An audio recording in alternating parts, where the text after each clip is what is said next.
అధ్యక్ష, ఇది నాఫెడ్ జేఎండి గారు రాష్ట్ర ప్రభుత్వానికి లేఖ రాశారు.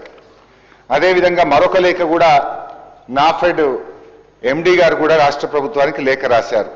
నేను అడుగుతా ఉన్నా, నాఫెడ్ అనే కేంద్ర ప్రభుత్వ సంస్థ మేము మీకు కాకినాడ పోర్టుకు బియ్యం రాగానే మీకు వెంటనే డబ్బులు చెల్లిస్తాం, మాకు అవకాశం ఇవ్వండి అంటే కేంద్ర ప్రభుత్వ సంస్థకి ఇవ్వకుండా ఒక ప్రైవేట్ సంస్థకు ఎందుకు ఇచ్చారు? ఈ బియ్యం ఎగుమతి కోసం మీరు ఏమైనా టెండర్లు పిలిచారా? ఎక్స్ప్రెషన్ ఆఫ్ ఇంట్రెస్ట్ పిలిచారా?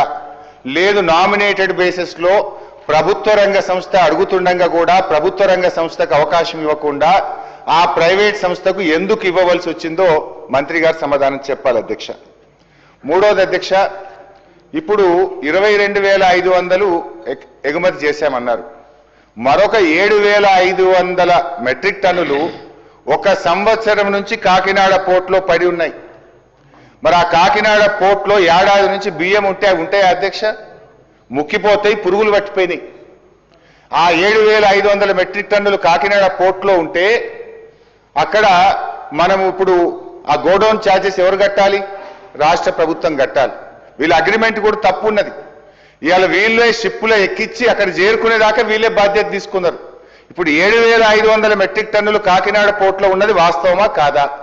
ఒక సంవత్సరం నుంచి 7,500 మెట్రిక్ టన్నులు కాకినాడ పోర్టులో ఉంటే మరి దానికి ఎంత మనకు గోడౌన్ ఛార్జెస్ పడ్డాయి, హ్యాండ్లింగ్ ఛార్జెస్ పడ్డాయి, మరి అది కూడా కలిపితే నష్టం వచ్చినట్టే కదా.